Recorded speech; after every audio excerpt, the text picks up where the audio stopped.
The neon sign of the Crossroads Diner flickered against the darkening Ohio sky, casting alternating shadows of red and blue across the rain-slicked asphalt of the parking lot. It was 1984, and places like this were becoming relics of a different America, one that was rapidly fading into memory. The building itself stood defiant against time, its metal siding weathered but proud windows gleaming with warm light that promised sanctuary from the coming storm. The distinctive rumble of a Harley-Davidson FXR filled the evening air, its throaty exhaust note echoing off the surrounding trees as it approached. The motorcycle slowed its single headlight, illuminating raindrops that now fell steadily. The rider guided the machine with practiced precision into a parking space near the entrance, the V-twin engine settling into a steady idle before falling silent. Jack Lawson sat motionless for a moment, his weathered hands still gripping the handlebars.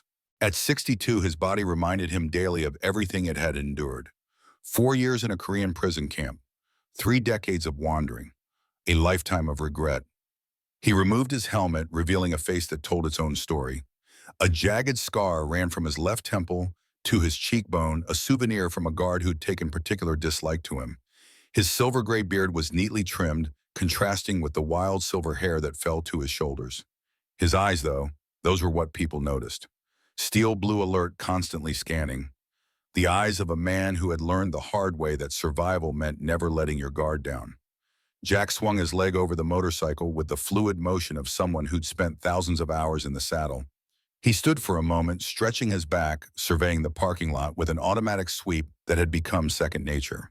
The rain was coming down harder now, drumming against his leather jacket. The same shot perfecto he'd owned since 1975. He reached into the saddlebag and removed a wooden box about the size of a cigar container, tucking it inside his jacket. The diner's door opened with a cheerful bell that belied the gravity of Jack's mission. Inside, the warmth hit him first, then the smells: coffee-grilled onions, fresh pie. The jukebox played Johnny Cash's "I Walk the Line," the man in black's deep voice filling the room. Several patrons turned to look at the newcomer, their expressions shifting from curiosity to caution as they took in his appearance. Jack stood at the entrance water, dripping from his jacket onto the checkered floor. His eyes adjusted to the light, automatically noting exits positions of the other customers. Potential threats. Old habits. The diner was decorated in classic 1950s style. Red vinyl booths, chrome trim, black and white photographs on the walls.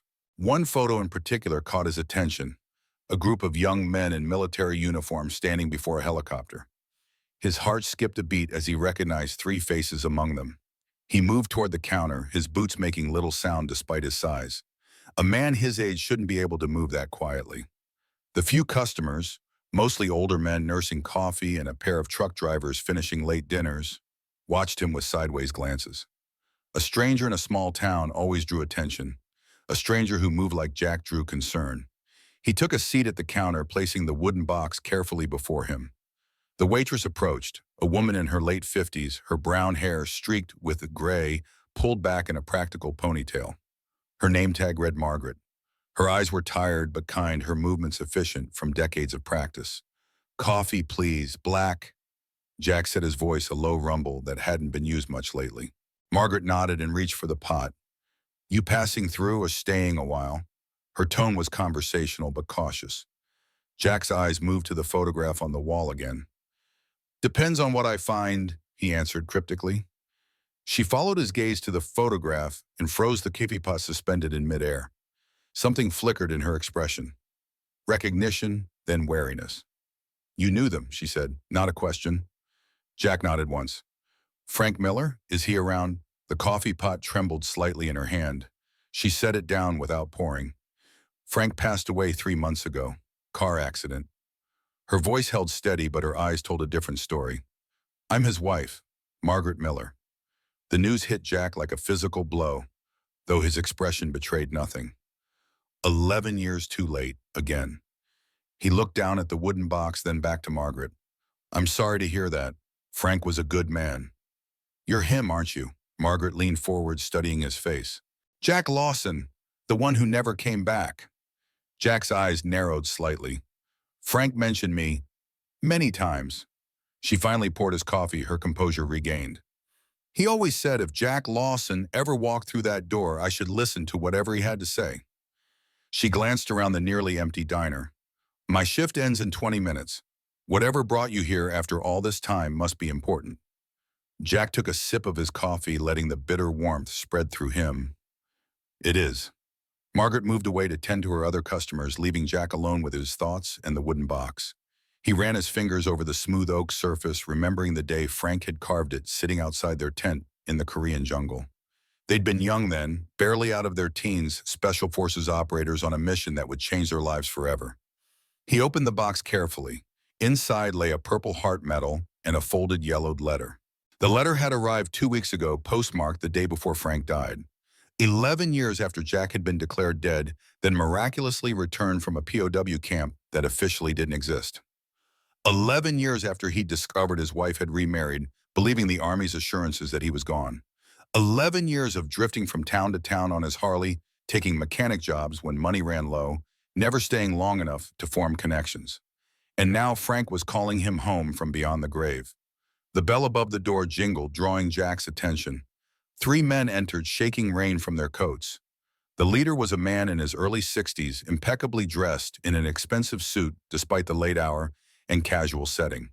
Silver-haired tan with the confident posture of someone accustomed to authority.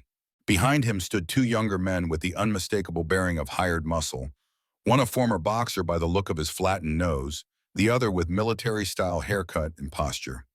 Jack knew the older man immediately, though it had been over 40 years since they'd last spoken. Maxwell Bennett, once their high school's golden boy football star and class president, now judging by his clothes and entourage, a man of considerable influence. Several emotions crossed Bennett's face as he noticed Jack. Surprise, recognition, then something harder to read. Calculation, perhaps. His smile didn't reach his eyes as he approached. Well, look who's risen from the dead, Bennett said, his voice carrying the polished tone of someone used to boardrooms and country clubs. Jack Lawson, the hometown hero, returns at last. Jack didn't stand or offer his hand. Maxwell, Bennett chuckled, turning to his companions. Jack here was the toughest kid in Riverdale High, weren't you, Jack, before you and Frank went off to play soldier? He turned back to Jack. Though I heard you got more than you bargained for over there. Jack remained expressionless, but his right hand tightened almost imperceptibly around his coffee cup. Margaret had emerged from the kitchen, her face tense as she observed the interaction. I'm looking for Maggie Miller, Bennett said to her, his tone shifting to businesslike efficiency. I believe we had an appointment. We don't have an appointment, Mr. Bennett, Margaret replied, her voice cooler than when she'd addressed Jack. I told your secretary yesterday that I needed more time to consider your offer. Bennett's smile tightened. Time is money, Maggie, and frankly, this place isn't worth what I'm offering. The highway project breaks ground in 3 months, and this property will be worth half what I'm offering once construction starts. I'm doing you a favor. Jack observed the exchange, silently pieces falling into place. The Interstate Commerce Project. Mishar Siam. Frank had mentioned it in his letter. The answer is still no, Margaret said firmly. This diner was Frank's life. It's my son's inheritance. Speaking of your son, Bennett said, his tone taking on a subtle edge. How is Michael finding his job at the gas station? I hear he's hoping for that engineering scholarship to state. The implied threat hung in the air. Jack caught Margaret's eye briefly, saw the flash of worry there. From the kitchen doorway, a young man of about 18 appeared, tall and lean, with Frank's build and dark hair, wearing a cook's apron. He wiped his hands nervously on a towel as he assessed the situation. Mom, everything okay? He asked, eyes darting between Bennett and his mother. Everything's fine, Michael, Margaret assured him, though her voice lacked conviction. One of Bennett's men, the one with the boxer's nose, nudged his employer and nodded toward Jack, muttering something. Bennett's expression shifted as he took a closer look at the wooden box and the purple metal visible inside. Still carrying around old war souvenirs, Jack? Bennett asked, his tone mockingly sympathetic. Some of us moved on, built something of ourselves. This town, for instance. Riverdale Development Corporation has transformed this dying farm community into a future commercial hub. He gestured expansively. But progress requires change. Some old establishments need to make way. Jack finally spoke, his voice low, but carrying clearly in the now silent diner. Some things shouldn't change, Max, like respecting a widow's wishes. Bennett's smile vanished. The boxer-nosed man stepped forward, his stance aggressive. You got something to say to Mr. Bennett, old man? Jack didn't even glance at him. His eyes remained fixed on Bennett, steady and unblinking. This conversation isn't with you. The man reached out to grab Jack's shoulder. What happened next occurred so quickly that most observers would have had difficulty describing it. Jack's hands shot up, locked around the man's wrist, and applied precise pressure to a nerve point. The larger man froze, a look of shock and pain crossing his face. Ray doesn't like disrespect, Bennett said, appearing unfazed by his employee's predicament. Neither do I. Jack released the man's wrist with a slight twist that caused him to stumble backward. That wasn't disrespect, just establishing boundaries. Bennett studied Jack for a long moment, then nodded to his men. We'll continue this discussion another time, Maggie, when there are fewer distractions. He turned to leave, then paused. By the way, Jack, sorry about Frank. Terrible accident. These mountain roads can be treacherous, especially if a vehicle's maintenance isn't up to par. The statement hung in the air like a poison cloud. Jack's expression remained neutral, but something dangerous flickered behind his eyes. Bennett smiled thinly and led his men out the door, the bell jingling cheerfully in their wake. As the door closed, Margaret let out a shaky breath. The few remaining customers murmured among themselves, some throwing curious glances toward Jack, others studiously avoiding looking his direction. Michael approached the counter, his young face a mix of curiosity and suspicion. Who are you? He asked Jack directly. Jack closed the wooden box carefully before answering. I served with your father in Korean, Special Forces. I hadn't seen him in a long time. Dad never mentioned a Jack Lawson to me, Michael said, his tone guarded. Margaret placed a hand on her son's shoulder. That's because Jack was listed as killed in action in 1973. Your father, he took it hard. She turned to Jack. Then 3 years later, the news reported you'd been found alive in a prison camp. Frank tried to contact you, but I wasn't ready. Jack finished simply. No excuses, no explanation that would suffice. The last customers were paying their bills, casting curious glances at the trio at the counter. Soon the diner was empty, except for Jack, Margaret, and Michael. Margaret flipped the sign on the door to closed and locked it, then drew the blinds. Why now? She asked, returning to stand across the counter from Jack. After all these years, Jack pushed the wooden box toward her. Frank sent me this 2 weeks ago. He extracted the letter and handed it to her, postmarked the day before he died. Margaret unfolded the paper with trembling fingers and read aloud. Jack, if you're reading this, I'm probably gone. They're coming for me. I need you to protect Maggie and Michael. They're in danger because of what I've discovered about Bennett and the Interstate Project. There's more to tell, but not in writing. Find the files in my office. Trust no one in town administration or law enforcement. Bennett has them all in his pocket. You're the only one I trust with this. I wouldn't ask if there was any other way. Frank. Margaret looked up, her face pale. What does this mean? What had Frank discovered? Jack's eyes moved to Michael, then back to Margaret. I think we should continue this conversation somewhere more private. Margaret nodded slowly. There's an office in the back. It was Frank's space. She hesitated, then added, he kept it locked. I haven't been able to bring myself to go through his things. They moved to the back of the diner through the kitchen, where the grill had been shut down for the night. A narrow hallway led past a storeroom to a small office with a solid wooden door. Margaret produced a key from her pocket. He always kept it with him, she said softly. I found it with his personal effects after the accident. The office was small but meticulously organized. A metal desk dominated the space with filing cabinets along one wall and a corkboard covered in notes and maps on another. A worn leather chair sat behind the desk, and a small safe was visible in one corner. Did the police investigate his death? Jack asked, scanning the room. Margaret's expression hardened. Sheriff Donovan took a report, said it was clearly an accident, brake failure on Sawmill Road. The drop there is over 100 feet. Her voice cracked slightly. They found the truck at the bottom of the ravine. He died instantly, they said. And you didn't believe it was an accident, Jack stated, recognizing the doubt in her voice. Frank was meticulous about maintaining his vehicles. Michael interjected. He taught me everything about car maintenance, and since I was 12, that truck was in perfect condition. Margaret moved to the desk, running her fingers over its surface. He became secretive in the weeks before his death, making phone calls when he thought I couldn't hear, coming to the office late at night. She looked up at Jack. The night he died, he told me that if anything happened to him, I should expect you. That seems impossible now, but that's what he said. Jack nodded slowly, processing this information. Frank was many things, but he wasn't paranoid. If he thought he was in danger, he had reason. He approached the corkboard, studying the materials pinned there. Most were related to diner operations, invoices, schedules, supply orders. But in one corner, partially hidden behind a calendar, was a map of Riverdale County with markings in red pen. Jack carefully moved the calendar aside to reveal the full map. The Interstate Commerce Project, he murmured, recognizing the proposed highway route highlighted in red. Several properties along the route were circled, including the diner's location. But there was another marking, an X drawn at a remote location several miles from the highway path on what appeared to be Bennett property. Michael had moved to stand beside him. Dad was obsessed with that project, said it would destroy the town, not save it.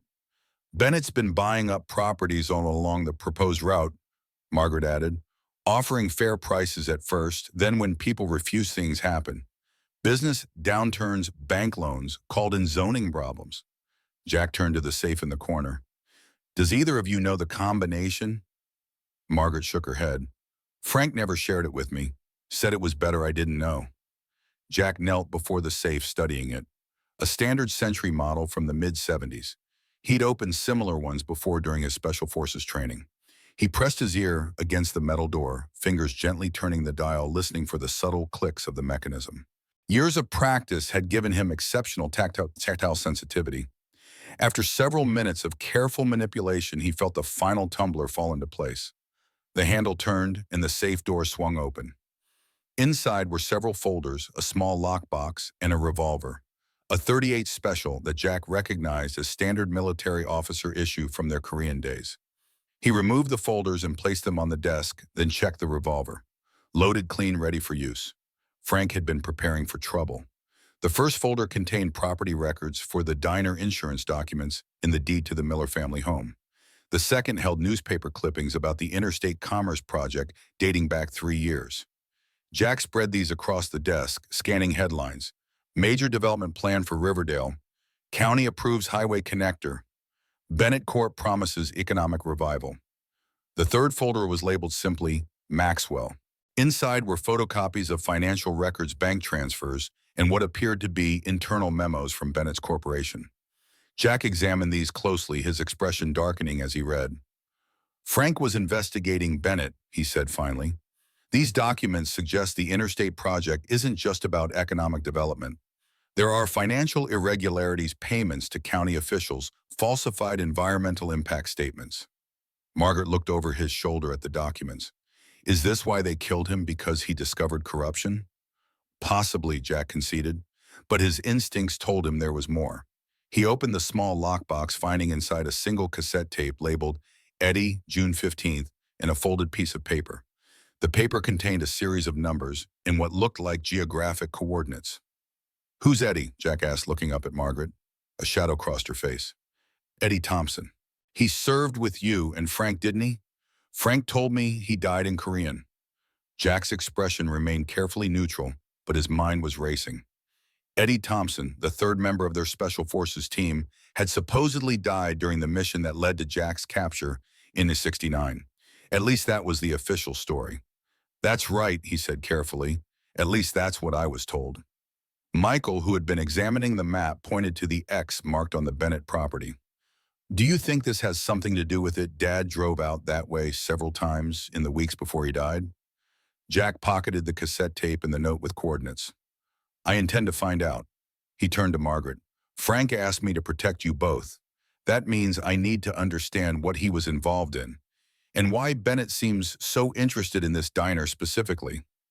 Margaret sank into a chair, the weight of the situation evident on her face. We're 3 months behind on the bank loan. Bennett's the majority shareholder in Riverdale First National. If we can't make the payments, the bank takes the diner and Bennett gets what he wants anyway. How much do you need to catch up? Jack asked. $20,000, Margaret replied, her voice hollow. Frank had a life insurance policy that would cover it, but the company is stalling on the payout, demanding more documentation about the accident. Another Bennett connection, Jack murmured, making the connection. Who's handling the insurance claim? Midwestern Life and Casualty, Michael answered. Their regional office is in Columbus. Jack nodded, filing this information away. Tomorrow I'll see what else I can learn about Frank's accident in this interstate project. For tonight, he paused, then continued with a gentleness that seemed at odds with his weathered appearance. Is there somewhere nearby I could stay? Margaret seemed surprised by the question. There's a motel on the edge of town, but she hesitated, then continued more firmly. Frank would want you to stay here. We have a spare room upstairs. Jack shook his head. I don't want to impose, and it might be safer if Bennett doesn't know I'm connected to you. Michael, who had been quiet for some time, spoke up. There's the apartment above the garage. Dad used it as a workshop, but it has a bed and bathroom. It's separate from the house with its own entrance. Jack considered this, then nodded. That would work. Thank you. As they prepared to leave the diner, Jack gathered the documents and replaced them in the safe. He kept only the tape, the coordinates, in one file containing the most damning evidence against Bennett. The revolver he holstered in a concealed carry position under his jacket, a habit from years of living on constant alert. The rain had subsided to a gentle drizzle when they stepped outside. Jack retrieved his motorcycle while Margaret and Michael got into their car, an aging Ford station wagon that had seen better days. As he followed them through the quiet streets of Riverdale, Jack's mind was processing everything he'd learned. Frank Miller had discovered something that got him killed. Bennett wanted the diner property badly enough to resort to threats and possibly murder. And somehow it all connected to their shared past, to Korean, to Eddie Thompson, to the mission that had changed all their lives. Jack knew one thing with absolute certainty: he wouldn't fail Frank again. Whatever his old friend had discovered, whatever danger threatened his family, Jack would see it through. He owed Frank that much. He owed it to himself. The Miller's home was a modest two-story farmhouse on the outskirts of town with a detached two-car garage. As they pulled into the gravel driveway, Jack noticed how Margaret instinctively scanned the surroundings, a habit she'd likely developed since Frank's death. They were being careful. Good. The apartment above the garage was simple but clean. A single room with a bed, small kitchenette, and a bathroom just large enough for a shower stall. Tools lined the walls and a workbench stood under the window. Frank's domain. The space smelled of motor oil, metal, and the faint scent of the same aftershave Frank had used in Korean. It was like stepping into a time capsule. It's not much, Margaret apologized, switching on the lights, but it's private. It's perfect, Jack assured her. And it was, defensible with clear sight lines to the approach road and multiple exit options. Old habits. Michael brought in fresh linens for the bed, while Margaret found clean towels. Their efficiency spoke of people accustomed to managing on their own, making do with limited resources. Jack set his duffel bag on the workbench and hung his jacket on a wall hook. We'll talk more in the morning, Margaret said as they prepared to leave. She paused at the door. Jack, thank you for coming. I don't know what Frank was involved in, but he trusted you. That's enough for me. After they left, Jack secured the space, checking locks, positioning furniture to create an early warning system if anyone tried to enter while he slept. He placed Frank's revolver under his pillow and the wooden box containing his own Purple Heart on the nightstand. Only then did he allow himself to truly feel the weight of the day. Frank was dead, murdered most likely, and Jack had arrived too late to save him, just as he'd been too late for so many others in his life. His wife who'd remarried believing him dead, his parents who'd passed away while he was in the prison camp, the men in his unit who'd died while he survived. He moved to the window, looking out at the quiet countryside. Somewhere out there, Bennett was planning his next move. Jack had no illusions about what he was up against. Bennett had money, influence, connections. Jack had combat skills that were decades old, instincts honed by years of survival, and a promise to keep. He removed the cassette tape from his pocket, studying it in the dim light. Eddie Thompson, the third member of their team, the man who had supposedly died in the ambush that led to Jack's capture. What connection did he have to all this after all these years? Jack didn't have a tape player, but he was certain he'd find one in the diner. Tomorrow would bring answers, and possibly more danger. But for now, he needed rest. He lay on the bed fully clothed except for his boots, the revolver within easy reach. Sleep didn't come easily to Jack Lawson. It never had not since Korean. But tonight, in the workshop of his dead friends, surrounded by the tools and scents of a life well lived, he fell into a deeper sleep than he had known in years. And for once, the nightmare stayed at bay. Morning came with the sound of a rooster crowing somewhere nearby. Jack was instantly alert, his hand moving to the revolver before his conscious mind had fully registered the innocent source of the sound. He rose and moved to the window. The eastern sky was painted in shades of pink and gold, the fields surrounding the Miller property bathed in early light. No sign of movement, no vehicles on the approach road. He performed his morning routine with military precision, washing, shaving, checking his few possessions.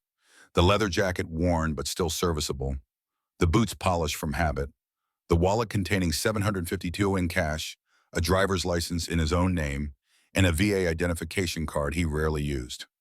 The wooden box with his Purple Heart. These were the sum total of Jack Lawson's worldly possessions. Everything else he needed was on his motorcycle or in his mind. A knock at the door interrupted his thoughts. He moved silently to answer it, revolver held low against his leg.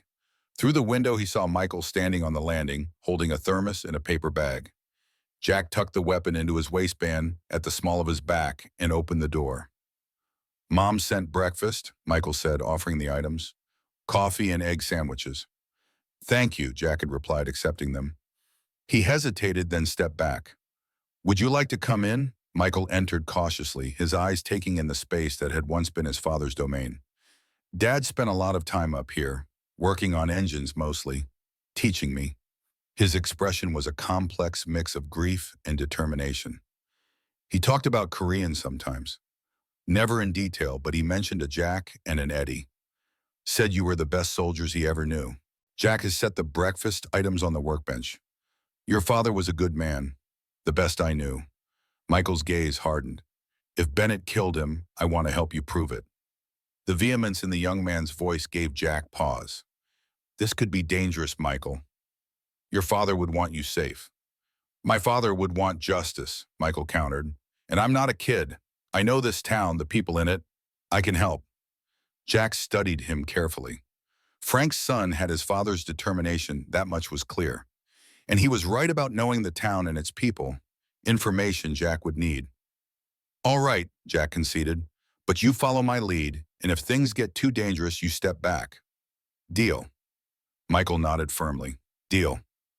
He pulled a folded newspaper from his back pocket and handed it to Jack. "You might want to see this. Just came out this morning." The Riverdale Gazette's headline read, "Interstate Commerce Project Gains Federal Approval." Beneath was a photograph of Maxwell Bennett shaking hands with what appeared to be a state congressman. The article detailed how the project would bring walls in economic growth to the struggling rural county, with construction scheduled to begin in 3 months. "Bennett's been working on this for years," Michael explained. "Dad said it was suspicious how fast the approvals came through, how environmental concerns were dismissed." Jack skimmed the article. "Does Bennett own the newspaper too?" "Not officially, but the editor's son works for Bennett Industries." Jack nodded. Information, connections. These were the currencies of small-town power structures. Bennett had spent decades building his influence, while Jack had been wandering from place to place, running from his past. "I need to examine the site of your father's accident," Jack said, "and I need to listen to this tape." He showed Michael the cassette. "There's a player in the kitchen," Michael offered. "Mom's at the diner already. She opens at 6 every morning." "Let's start there then, after breakfast." Jack opened the paper bag, the smell of eggs and bacon reminding him how long it had been since he'd eaten a home-cooked meal. As they ate, Jack asked Michael questions about the town, about Bennett's operations, about changes in recent years.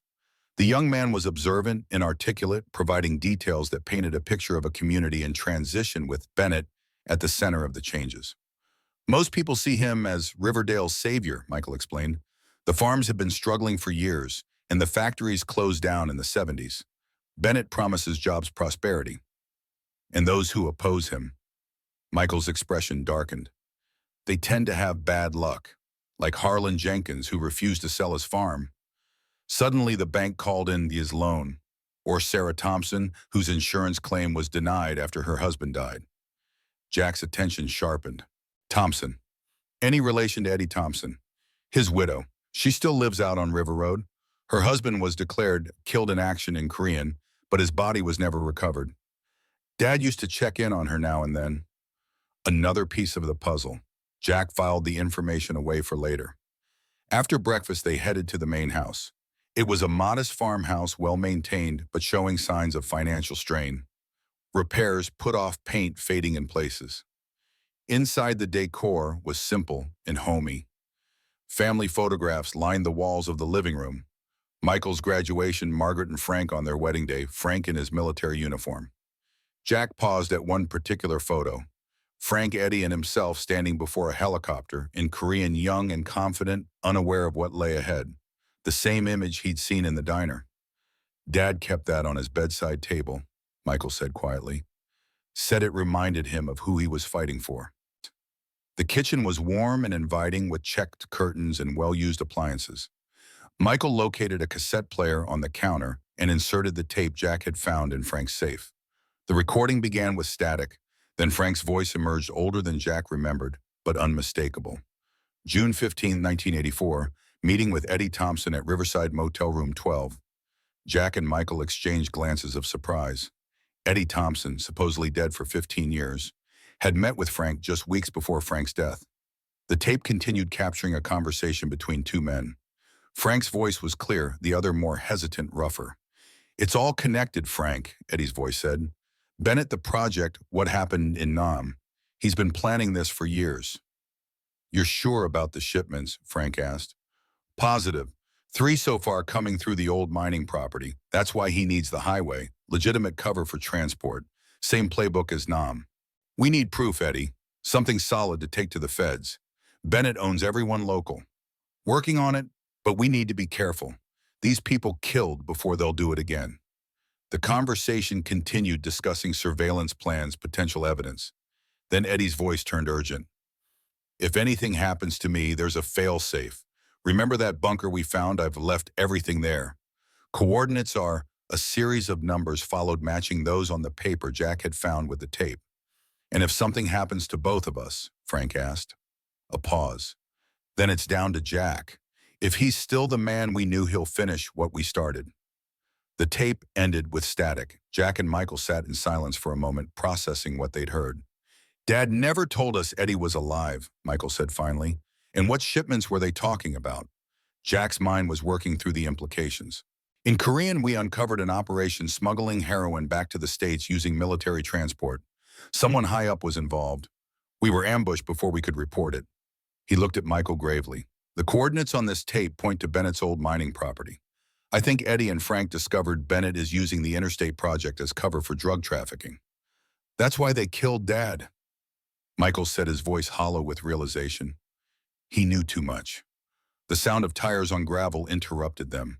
Through the window, Jack saw a police cruiser pulling into the driveway. He tensed instinctively. That's Sheriff Donovan, Michael said, his tone making clear his distrust of the man. The one who ruled Dad's death an accident. Jack moved away from the window, his mind quickly calculating options. Is there a back way out of the house? Through the mudroom, Michael replied. But you don't have to hide. They don't know who you are yet. Jack considered this. You're right. Better to establish a presence openly than be discovered later. He removed the cassette from the player and pocketed it. Follow my lead. Say as little as possible. They waited as heavy footsteps approached the front door, followed by a loud knock. Michael answered, revealing a heavy-set man in a sheriff's uniform, perhaps 50 years old, with a florid face and the bearing of someone who enjoyed his authority. Morning, Michael, the sheriff said, his eyes moving past the young man to fix on Jack. Who's your visitor? Jack Lawson, Jack answered before Michael could speak. Old friend of the family, just passing through. Sheriff Donovan's eyes narrowed slightly. Lawson, don't recall Frank mentioning any Lawsons. We served together, lost touch after Korean. Jack's tone was neutral, giving away nothing. That's so funny time to show up right after he passes. And the sheriff stepped inside without being invited, his hand resting casually near his holstered pistol. Mrs. Miller, know you're here. She invited me, Jack replied evenly. I'm staying in the apartment above the garage. Donovan grunted, his eyes scanning the kitchen, noting the cassette player. Well, welcome to Riverdale, Mr. Lawson. Small town, everyone knows everyone's business. He turned to Michael. Just stopping by to remind your mother about the property tax assessment hearing next Tuesday. County reassessing values due to the new development. I'll tell her, Michael said stiffly. The sheriff lingered, clearly trying to gauge Jack's purpose. How long you planning to stay, Mr. Lawson? Jack met his gaze steadily. Depends on how long the family needs me. Something passed between the two men, an unspoken challenge. Donovan was the first to look away. Well, I'll let Mrs. Miller know you stopped by, Michael said, clearly trying to end the conversation. Donovan nodded slowly. You do that. He turned to leave, then paused at the door. Oh, and Mr. Lawson, Riverdale's a peaceful town. We like to keep it that way. After the sheriff departed, Jack moved to the window and watched until the cruiser disappeared down the road. He'll report to Bennett, Jack said matter-of-factly. We need to move quickly now. Michael looked concerned. What's our next step? Jack's expression was resolute. We find out what happened to Eddie Thompson, and we visit that mining property. The pieces were falling into place. Frank's letter, Eddie's resurrection, Bennett's project, the coordinates. Whatever Frank and Eddie had discovered had cost Frank his life. Now Jack was the only one left who could finish what they started. He'd arrived 11 years too late to save his friend, but he wasn't too late to protect Frank's family and bring his killers to justice. For the first time in decades, Jack Lawson had a mission worthy of the man he once was. Let's go, he said to Michael. Time to keep a promise. Jack's Harley rumbled along the rural highway, Michael following close behind in his father's old pickup truck. The morning sun cast long shadows across fields that had sustained generations of Riverdale families. Soon these same fields would be buried beneath concrete and commerce if Bennett's plans succeeded. They drove in silence towards Sawmill Road, where Frank Miller had met his end 3 months earlier. Jack's mind worked methodically, organizing facts, identifying gaps, formulating theories. The cassette recording had confirmed his suspicions. Eddie Thompson, their third teammate, had somehow survived Korean and connected with Frank recently. Together, they had uncovered something dangerous about Bennett's interstate commerce project, something worth killing for. Sawmill Road wound through dense forest before descending steeply toward Thompson Creek. The road narrowed as it climbed with a sharp curve at the summit, followed by the steep descent. No guardrails protected vehicles from the 100-foot drop to the rocky ravine below. Jack slowed his motorcycle, scanning the terrain with a soldier's eye. A perfect location for an ambush, or to disguise a murder as an accident. He pulled over at the curve, Michael parking behind him. This is where it happened, Michael said, joining Jack at the edge of the road. His voice was tight with controlled emotion. They found Dad's truck down there. Said he took the curve too fast, brake lines failed. Jack knelt, examining the pavement. 3 months had passed, but faint traces remained: skid marks, broken glass ground into the asphalt, the scrape of metal against the lone boulder that served as a primitive barrier. Show me exactly where they recovered the vehicle, Jack said. Michael pointed to a spot far below where the ravine widened slightly before continuing toward the creek. Down there, it took them hours to reach him. The truck was destroyed. Jack studied the angle of descent, the pattern of the skid marks, the damage to the shoulder of the road. Your father was an experienced driver, especially on these roads. He'd driven this route his entire life, Michael confirmed. In all weather conditions, he was careful, methodical. Jack nodded, pieces falling into place. The official report claimed brake failure, but the skid marks tell a different story. He pointed to the black streaks on the pavement. These indicate your father did brake hard before going over. The brakes were working, at least initially. Michael's eyes widened. Then what happened? I believe someone forced him off the road, Jack said, moving to examine the outer edge. Look here.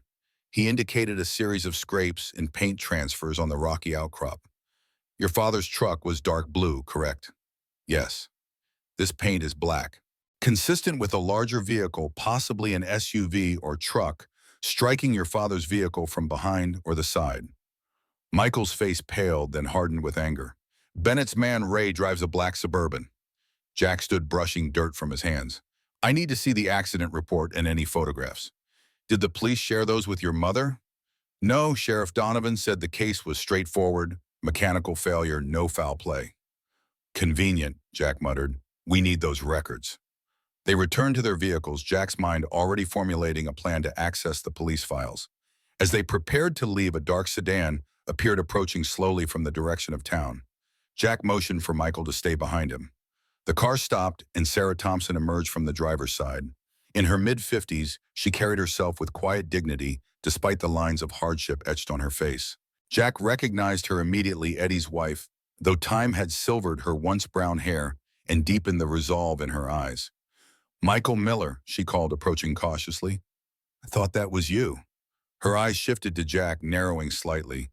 And you must be Jack Lawson. Frank mentioned you might return someday. Jack stepped forward, extending his hand. Mrs. Thompson, it's been a long time. She accepted his handshake, her grip firm and brief. Not since 1969. The military told me you died alongside Eddie in Korean. Her tone held no accusation, merely statement of fact. They told me the same about Eddie, Jack replied. Yet I have reason to believe he was alive as recently as 3 months ago. Sarah's expression remained carefully neutral, but something flickered behind her eyes, confirmation, Jack thought. She glanced around, surveying the empty road. This isn't the place to talk, she said quietly. Bennett has people everywhere. Follow me back to my house. We'll be safer there. They followed Sarah's sedan through winding back roads, taking an indirect route that suggested familiarity with evasion techniques. Jack noted with approval that she checked her mirrors frequently, made unexpected turns, and once pulled over briefly to ensure they weren't being followed. The Thompson property sat nestled against the foothills, a modest farmhouse surrounded by fields that had once grown corn but now lay fallow.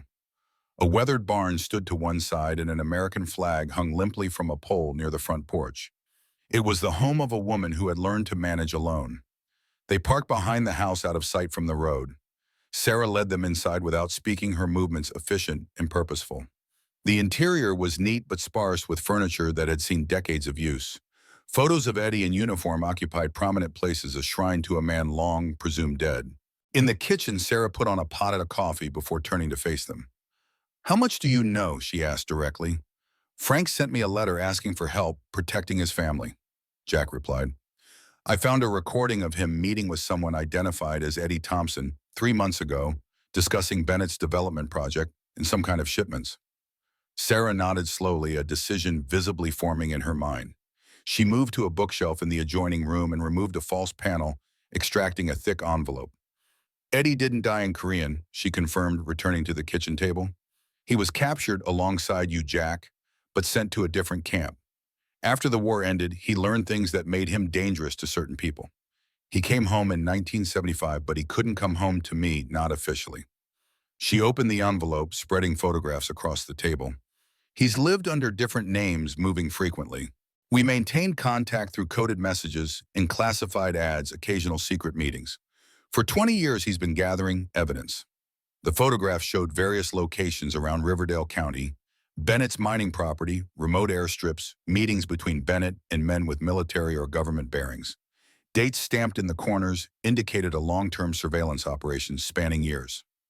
Eddie discovered that Bennett was part of a network that began during Korean officials, contractors, and local authorities who used military transports to smuggle heroin back to the States.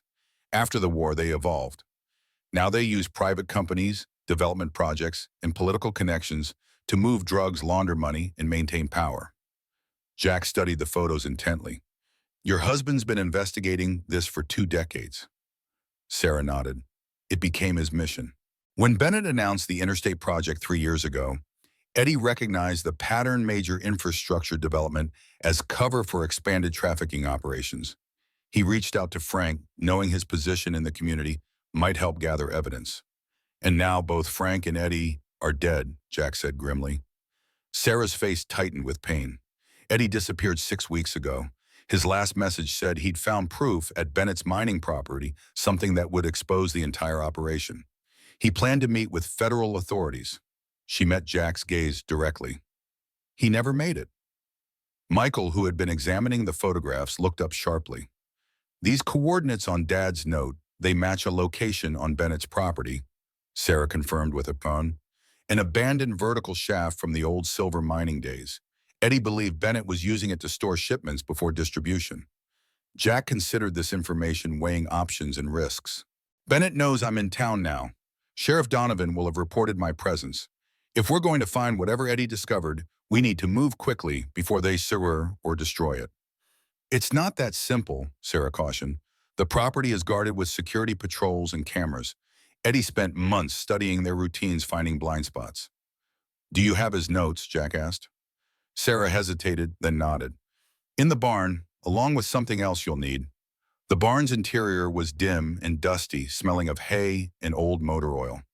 Sarah led them to the back, where she unlocked a trap door concealed under farm equipment. Below was a small room, a bunker of sorts, containing a desk, filing cabinets, and communication equipment. Eddie's command center, she explained, switching on a bare bulb that hung from the ceiling. He operated like he was still behind enemy lines. In many ways, he was. The walls were covered with maps, photographs, and diagrams. Bennett's properties, the proposed highway route, personnel charts showing connections between local officials, state authorities, and Bennett's corporation. It was the work of a man obsessed, meticulous, and deeply committed to exposing the truth. Sarah unlocked a cabinet and removed a file labeled Mine Operation. Inside were detailed notes on security patrol schedules, guard rotations, blind spots in the camera coverage, and the safest approach roads. Eddie identified a maintenance access tunnel that isn't on any official maps, she explained, pointing to a hand-drawn diagram. It connects to the main shaft about 50 feet below ground. The entrance is concealed in a drainage culvert half a mile from the main property. Jack studied the notes carefully. Eddie's military training was evident in the precision of his observations, the thoroughness of his reconnaissance. When was this information last updated? 2 months ago. After Frank died, Eddie became more cautious, more isolated. He suspected his cover was compromised. Jack turned to Michael. This will be dangerous. I should go alone. Michael's jaw set stubbornly. My father died for this. I'm coming with you. Before Jack could argue, Sarah intervened. Neither of you is going unprepared. She moved to another cabinet and unlocked it, revealing a small arsenal, 2 pistols, a hunting rifle, night vision equipment, and tactical gear. Eddie kept these for contingencies, she said, removing a Colt M1911, the standard issue sidearm they'd carried in Korean. He'd want you to have this, Jack. It's the one he carried back then. He kept it clean, maintained. Jack accepted the weapon, checking it with practiced hands. The familiar weight brought back memories, some he had spent decades trying to forget, others that reminded him of who he'd once been. A soldier, a man of purpose and principle. We'll go tonight, he decided, looking at the patrol schedules. The security rotation changes at 2 a.m., creating a 15-minute window with minimal coverage on the north perimeter. Michael examined the night vision equipment. I've never used anything like this. I'll show you, Jack assured him, but you'll stay as backup. Your job will be to watch the approach road and warn me of any security movement. He turned to Sarah. Do you have communications equipment? She produced 2-way radios with earpieces. Short-range secure frequency. Eddie modified them himself. They spent the next hour reviewing the plans, studying the approach, and preparing equipment. Jack was impressed by Michael's quick comprehension and determination. Frank's son had inherited his father's intelligence and resolve. As they prepared to leave, Sarah touched Jack's arm, holding him back, while Michael loaded equipment into the truck. There's something else you should know, she said quietly. Eddie believes someone in your old unit was working with Bennett back in Korean, someone who betrayed your team and helped establish the smuggling operation. Jack's expression hardened. Did he identify this person? He had suspicions, but no proof. That's partly what he was looking for at the mine records from the early days, proof of the original conspiracy. Jack nodded, absorbing this new dimension. Thank you, Sarah, for keeping Eddie's mission alive, for helping us now. Her eyes held his, searching. Eddie never blamed you, Jack, for surviving when he was presumed dead, for not knowing he'd made it back. He understood the fog of war, the chaos that separated you. Something tight in Jack's chest loosened slightly at her words. One small piece of the burden he'd carried for decades, the survivor's guilt, the questions about what had happened to his brothers in arms, eased. I'll find the truth, he promised, for Eddie, for Frank, for all of us who came home carrying Korean inside us. Sarah's eyes glistened with unshed tears. Be careful. Bennett doesn't just have money and influence. He has people willing to kill to protect his operation. Jack's reply was simple. So do we. Back at the Miller farm, Jack and Michael transferred their equipment to the garage apartment away from prying eyes. They had several hours before nightfall to finalize preparations and rest before the operation. Margaret returned from the diner mid-afternoon, her face tight with worry, as Michael explained their discoveries and plans. Jack expected resistance, arguments about danger and risk. Instead, she listened silently before disappearing upstairs, returning minutes later with a small box. Frank kept this hidden in our bedroom, she said, placing it on the table. I found it after he died but couldn't make sense of it. Inside the box were photographs, ledger pages, and a small notebook filled with Frank's neat handwriting. The photos showed various locations around Bennett's properties with timestamps indicating they'd been taken over several months. Frank was conducting his own surveillance, Jack realized examining the materials. Parallel to Eddie's operation but focused on the financial aspects. The ledger pages contained account numbers, dates, and transaction amounts, evidence of money movement between shell companies, offshore accounts, and legitimate businesses in Riverdale. Frank had meticulously documented a complex money laundering operation tied to Bennett's development projects. This is what got Frank killed, Jack said grimly. Concrete evidence of financial crimes. Margaret nodded, her composure remarkable under the circumstances. What can I do to help? Tonight's operation is reconnaissance only, Jack explained. We need to locate and secure whatever Eddie hid at the mine. But tomorrow we'll need to access Frank's safety deposit box at the bank. Bennett controls the bank, Margarita reminded him. Which is why we'll need a distraction, Jack replied. Something to keep attention focused elsewhere while you access the box. They spent the remaining daylight hours planning, preparing, and resting in shifts. Jack insisted Michael get several hours of sleep before the night operation, while he cleaned and checked their equipment with military precision. As dusk fell, an unexpected visitor arrived, Bill Harmon, the former sheriff who had been forced into early retirement when Bennett's candidate took office.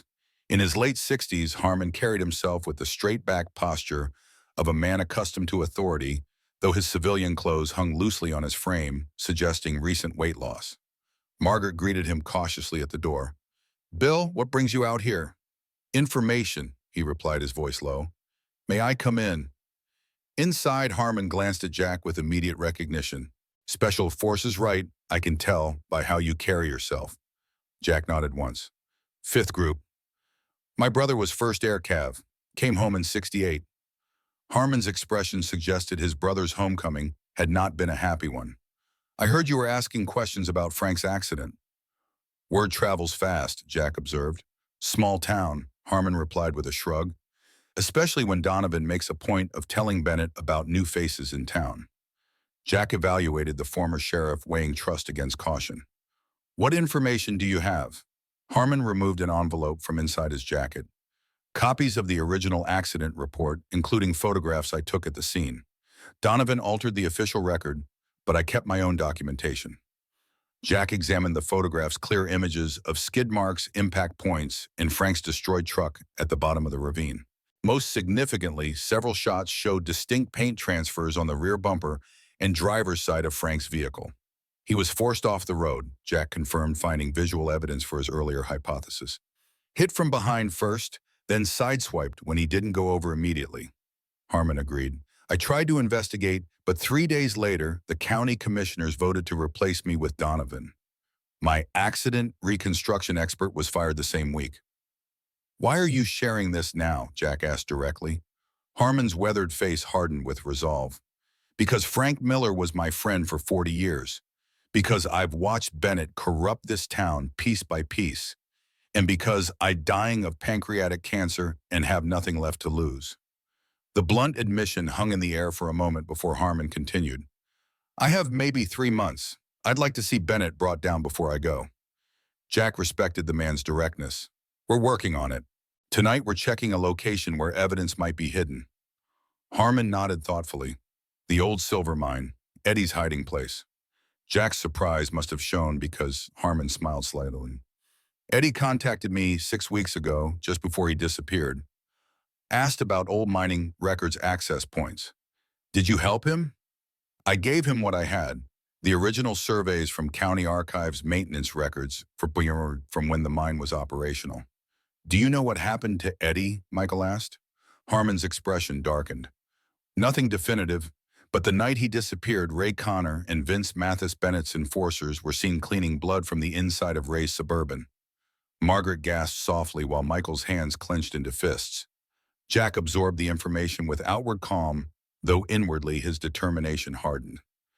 We could use your knowledge tonight, he told Harmon, your familiarity with the area, the personnel involved. Harmon nodded without hesitation.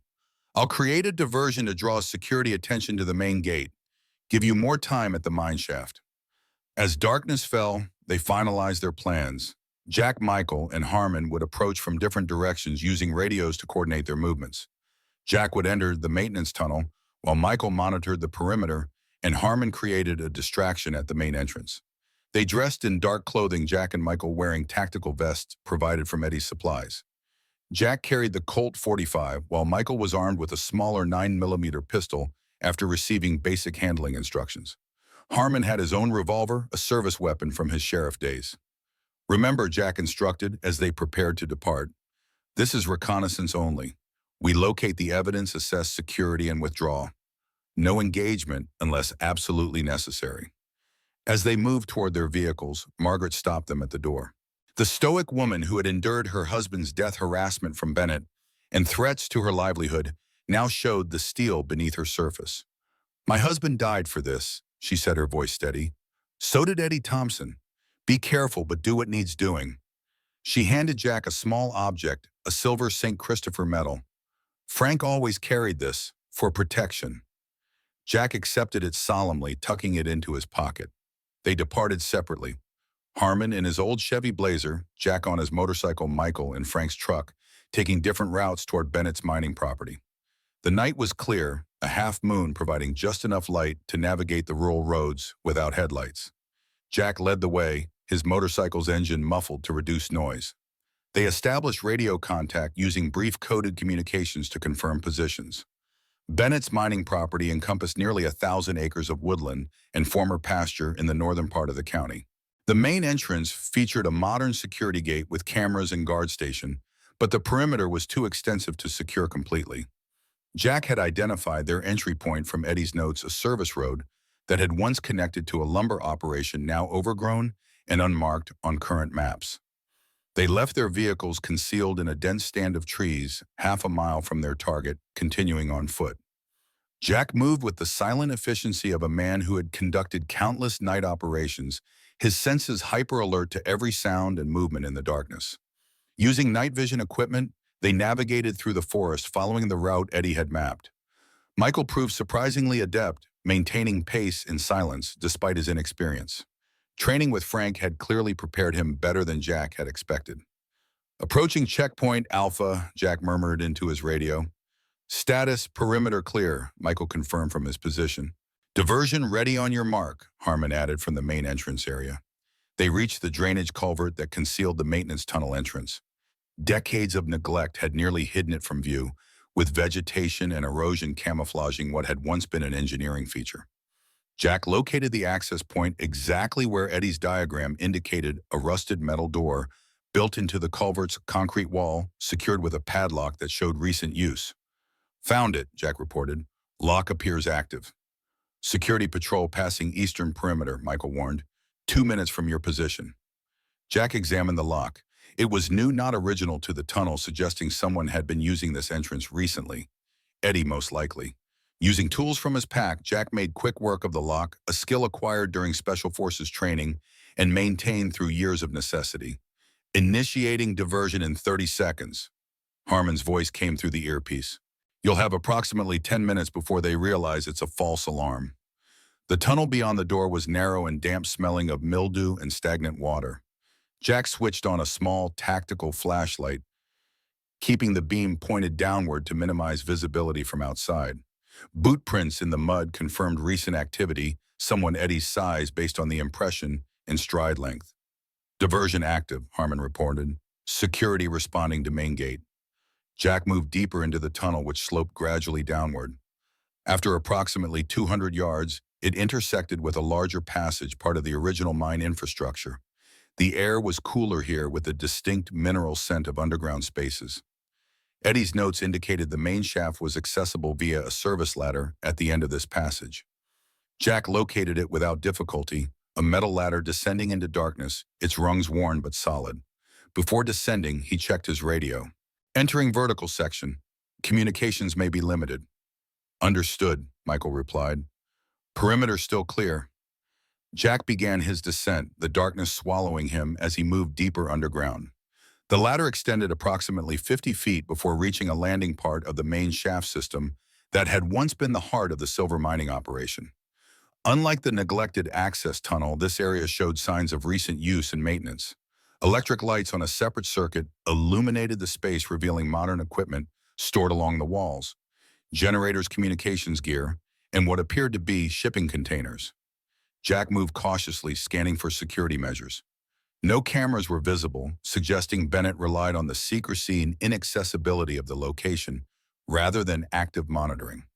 The space was organized as a storage and transfer facility, with areas designated for incoming and outgoing shipments. At the far end of the chamber, a metal desk held logbooks and paperwork. Jack examined these, quickly photographing pages with a small camera he'd brought. The records confirmed Eddie and Frank's suspicions. Documentation of shipments moving through the facility, coded entries for contents, destinations, and financial transactions. But this wasn't what Eddie had risked his life to secure. According to Sarah, he'd found something more significant, proof of the original conspiracy evidence connecting Bennett to the Korean-era smuggling operation.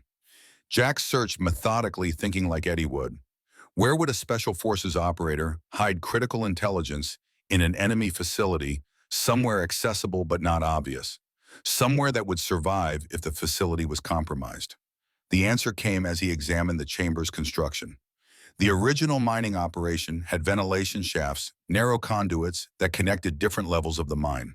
Most had been sealed or repurposed during modernization, but one section of wall showed signs of recent disturbance. Jack investigated the area, finding a loose panel that concealed a small cavity. Inside was a waterproof case containing a laptop computer, external hard drives, and a thick folder of documents. A note in Eddie's handwriting was taped to the case: insurance policy, JL if necessary. JL Jack Lawson. Eddie had prepared this for him, specifically anticipating that he might need to pass the mission to his former teammate. Jack secured the case in his backpack, then continued photographing the facility to document its current operations. His radio crackled with Michael's urgent voice. Security returning to normal patrol routes. 2 minutes to your position. Jack completed his documentation and began his withdrawal, climbing the ladder with the precious cargo secured to his back. At the top, he paused to ensure no sound came from the tunnel before proceeding. Moving to extraction point, he reported, his voice barely above a whisper. Problem. Michael responded immediately. Additional patrol vehicle approaching from the south, blocking our planned exit route. Jack processed this complication without breaking stride. Alternate route, Charlie. Meet at secondary rendezvous. He moved through the tunnel efficiently, his senses heightened by the knowledge that security patrols were converging on his location. Near the exit, he paused, listening intently for any sound from outside. Clear for exit, Michael confirmed after a tense silence. Jack emerged from the culvert into the night air, immediately moving to cover among the trees. The moon had passed behind clouds, providing additional concealment as he navigated toward their secondary meeting point, a clearing a quarter-mile east of their original approach. He reached the clearing to find Michael already waiting, tense but composed. Harmon's diversion worked, Michael reported. Security responded to a trespassing wildlife researcher at the main gate. He's clear and heading to the rendezvous. Good, let's move. Jack led the way back to their vehicles, maintaining vigilance despite their apparent success. Years of experience had taught him that the most dangerous phase of any operation was the extraction, when fatigue and false confidence could lead to mistakes. They reached their vehicles without incident and departed separately, reconvening at Sarah Thompson's farm as planned. Harmon arrived shortly after, a satisfied expression on his weathered face. Played the confused old former sheriff perfectly, he reported as they gathered in the barn's hidden room. Claimed I was following up on reports of trespassers. They were so busy explaining why I had no authority that they never checked the perimeter alarms. Jack placed Eddie's case on the desk, opening it carefully. The laptop was password protected, but a sealed envelope taped to its underside contained access credentials, Eddie's final precaution to ensure the information would be accessible. "What did you find?" Sarah asked, her voice tight with anticipation and dread. "Evidence," Jack replied, powering on the computer. "Exactly what Eddie promised. Documentation of current operations, shipping records, financial transactions." As the computer booted, Jack examined the paper documents from the case. These were older, some dating back to the early 1970s, and included military transport manifests, financial records, and correspondence between Bennett and various officials. Most significantly, there were photographs, surveillance images showing a younger Maxwell Bennett meeting with military officers in Korea inspecting cargo, exchanging documents. The final photo showed Bennett with three other men, one in military uniform, one in civilian government attire, and the third. "That's Captain Lawrence," Jack said, recognition dawning. Our commanding officer, Sarah, leaned closer, studying the image. "Eddie mentioned him, said he suspected someone in your chain of command was involved, but could never confirm it." "This confirms it," Jack said grimly. "Captain Lawrence authorized our reconnaissance mission into the area where we were ambushed. He knew exactly where we'd be when we'd be there." Michael examined the documents spread across the desk. "Is this enough to bring down Bennett?" "It's enough to start," Jack assessed. "The connection provides context and establishes the historical pattern, but the current operation is what will interest federal authorities." The laptop had finished booting, and Jack navigated through Eddie's meticulously organized files.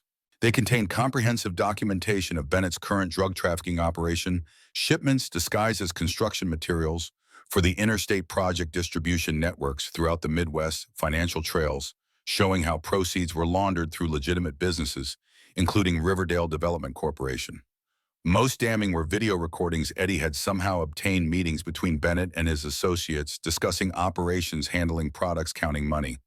Bennett's voice was clearly identifiable, his face visible in multiple clips. "Eddie risked everything for this," Sarah said softly, watching the video evidence of her husband's final mission. Jack nodded solemnly. "And we'll make sure it wasn't in vain." They spent the next hour reviewing the evidence, identifying the most compelling documentation for presentation to authorities. Jack was careful to create duplicates of everything, recognizing that Bennett's influence might compromise initial attempts to bring him to justice. "We need someone we can trust," Harmon said. "Someone beyond Bennett's reach." "I have a contact at the FBI field office in Cincinnati," Jack revealed. "Someone from the old days, unconnected to local politics." "Can they be here by tomorrow?" Sarah asked. Jack checked his watch, nearly 3 a.m. "I'll make the call at first light, but before we involve federal authorities, we need one more piece of evidence." "The safety deposit box," Michael realized. "Dad's financial records." Jack nodded. "Those documents will connect the money laundering operation directly to Bennett's legitimate businesses. Complete the picture." They finalized their plan for the morning. Margaret would access the safety deposit box at Riverdale First National, while Jack created a diversion to draw attention away from her. Michael would remain with Sarah to continue organizing the evidence and prepare copies for federal authorities. As they prepared to leave, Jack took Sarah aside. "Eddie was a good man, one of the best I ever served with. He deserved to come home to you properly, to live the life that was taken from him." Sarah's composure cracked slightly, grief showing through her strong exterior. "He never stopped trying to make things right. Even when he couldn't come home, he never stopped fighting for what was right." "We'll finish his mission," Jack promised, "and we'll make sure the world knows what he sacrificed." Back at the Miller farm, Jack secured Eddie's evidence in the garage apartment while Michael briefed his mother on their discoveries and the plan for the morning. Dawn was approaching as Jack finally allowed himself a brief rest, though decades of vigilance kept him in a state of semi-alertness even in sleep. He awoke 2 hours later to the sound of vehicles approaching the farm, multiple engines moving with purpose. Instantly alert, he moved to the window in time to see 3 police cruisers and a black Suburban pull into the driveway. Sheriff Donovan emerged from the lead vehicle, followed by Ray and Vince from the Suburban. Additional deputies took flanking positions as Donovan approached the house. Jack grabbed his radio. "Michael, law enforcement at the house. Appears hostile. Get your mother to safety if possible." "Too late," came Michael's tense reply. "They're already at the door." Jack assessed the situation rapidly. The evidence from the mine was secure in his possession, but Margaret and Michael were vulnerable. Direct confrontation would escalate the situation dangerously. He watched as Donovan pounded on the front door, his stance aggressive. When Margaret answered, the sheriff handed her an official document. "Search warrant," Michael reported through the radio. "They're claiming anonymous tip about stolen property from Bennett Mining." Jack understood immediately. "They know we accessed the mine. Someone spotted us or detected the intrusion afterward." "What do we do?" Michael asked, his voice tense but controlled. "Let them search," Jack instructed. "There's nothing incriminating in the house. Maintain calm, answer minimally. Where's the evidence from Frank's box?" "Still at the bank. Mom was going this morning." Jack made a rapid decision. "Tell your mother to proceed as planned. I'll handle things here. And Michael, whatever happens, say nothing about the mine or Eddie's evidence." He watched as deputies entered the house, beginning their search. Donovan remained on the porch speaking with Margaret, while Ray and Vince circled toward the garage toward Jack's position. The trap was closing. Bennett was moving to neutralize them before they could act. But Bennett didn't know what they'd already discovered, didn't realize how much evidence was already secured. Jack Lawson had survived a prison camp, decades of wandering, and a lifetime of regret. He wouldn't be stopped now, not when justice for Frank and Eddie was finally within reach. Ray and Vince approached the garage, their postures indicating they expected resistance. Jack made a quick decision: not retreat, not confrontation, but tactical repositioning. He secured the evidence in his motorcycle's hidden compartment, then moved silently to the rear exit of the apartment. The endgame had begun sooner than expected, but the objective remained clear: protect the Millers, secure the evidence, and bring Bennett to justice. After decades of running from his past, Jack Lawson was finally running toward something: redemption. Jack slipped through the rear window of the garage apartment moments before Ray and Vince burst through the door. From his concealed position behind the workshop, he watched as Bennett's men searched the small living space with methodical efficiency. They were professionals, not common thugs, but men with training. Former military or law enforcement, Jack assessed, noting their systematic approach and coordinated movements. "Clear," Ray called after checking the bathroom. "No sign of Lawson."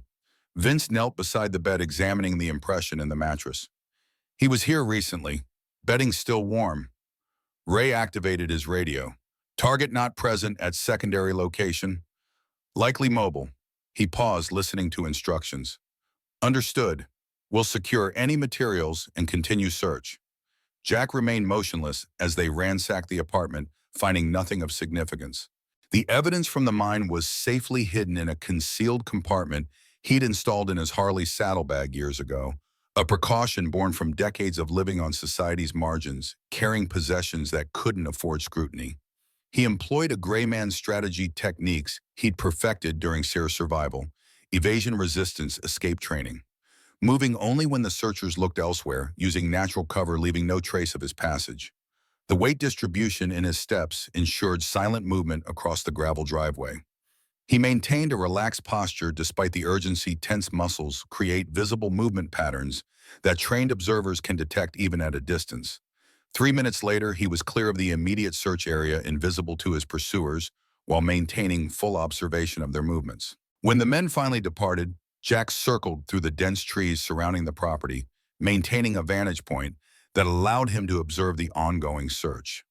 Sheriff Donovan was directing deputies through the main house while Margaret and Michael stood on the porch, their postures tense but dignified. Jack felt a surge of admiration for their composure under pressure. His radio crackled softly. "Jack, this is Michael. They're searching everywhere but finding nothing. Mom told them you left early this morning after staying the night." "Good," Jack replied quietly. "Maintain that story. I'm nearby watching." They took Dad's files from his office. "Expected. Anything critical?" "No, just diner business records. The important documents are still at the bank." Jack considered their options. Bennett was moving aggressively, which meant he felt threatened. Perhaps security at the mine had discovered the intrusion earlier than expected, or someone had informed on them. Either way, the timeline had accelerated. "Change of plans," Jack decided. "Too risky for your mother to access the safety deposit box now. They'll be watching her." "What's our next move?" Michael asked. "I'll contact my FBI connection immediately rather than waiting. You and your mother should leave the farm. Once the search concludes, go to the diner as normal, maintain routine. I'll meet you there after I've arranged federal intervention. The search continued for nearly an hour before the sheriff and his deputies finally departed, leaving Ray and Vince parked across the street in their Suburban, waiting for Jack to return. Once the police were gone, Jack circled back to the garage from the densely wooded area behind the property. His motorcycle remained untouched, the evidence secure. He'd need to move quickly now, contact his FBI connection, and set things in motion before Bennett could eliminate the evidence they'd gathered. His phone vibrated with an incoming call from an unfamiliar number. Jack answered cautiously. Lawson. Bill Harmon's voice came through, strained with urgency. Bennett's made his move. State police just arrested Sarah Thompson for trespassing and theft of corporate property. They're holding her at the county jail. Jack's jaw tightened. Bennett's tying up loose ends, eliminating witnesses. There's more, Harmon continued grimly. I've been monitoring police frequencies. Bennett's filed charges against you: assault, breaking, and entering theft. There's an APB out for your arrest. Expected, Jack replied calmly. They found evidence of our presence at the mine. You need to move fast. Bennett has connections in the state attorney's office. Once formal charges are filed, it becomes much harder to present your evidence credibly. Jack made a rapid decision. I'm calling my FBI contact now. Get to the Miller farm, help Michael and Margaret reach the diner safely. I'll meet you there when I can. He ended the call and immediately dialed another number, one he hadn't used in years, but had memorized as part of his Special Forces training. Never write down what can be compromised. Never forget what might save your life. After several rings, a gruff voice answered. Taylor? Frank Miller's dead, Jack said without preamble, and I've got evidence that Maxwell Bennett killed him. A pause. Jack Lawson, it's been a long time. Not long enough considering the circumstances. Robert Taylor had been with the Bureau for decades, working organized crime before heading the Cincinnati field office. They'd met during Jack's debrief after his rescue from captivity, forming a connection based on mutual respect and shared experiences. They'd maintained minimal contact over the years: Christmas cards with no return address, occasional messages through mutual connections, an insurance policy of sorts. Tell me, Taylor said simply. Jack outlined the situation concisely. Frank's murder disguised as an accident, Bennett's trafficking operation, and the evidence they'd recovered. Taylor listened without interruption. How solid is your evidence? He asked when Jack finished. Comprehensive. Financial records, shipping manifest, video recordings of Bennett directly involved in the operation, plus documentation connecting it to several state officials and possibly a federal judge. Taylor's sharp intake of breath was audible. A sitting federal judge. Which circuit? Ninth Circuit Court of Appeals. Judge Lawrence. Jesus Christ, Jack. The corruption goes higher than I thought. All the more reason for immediate intervention, Jack replied grimly. Agreed. I'll assemble a team and be there in 3 hours. Can you secure the evidence until then? Yes, but Bennett's moving aggressively. He's already arrested one witness and filed charges against me. He'll be looking to eliminate anyone with knowledge of the operation. Stay mobile, Taylor advised. Avoid official channels. I'll come in quiet, no local coordination until we're ready to move.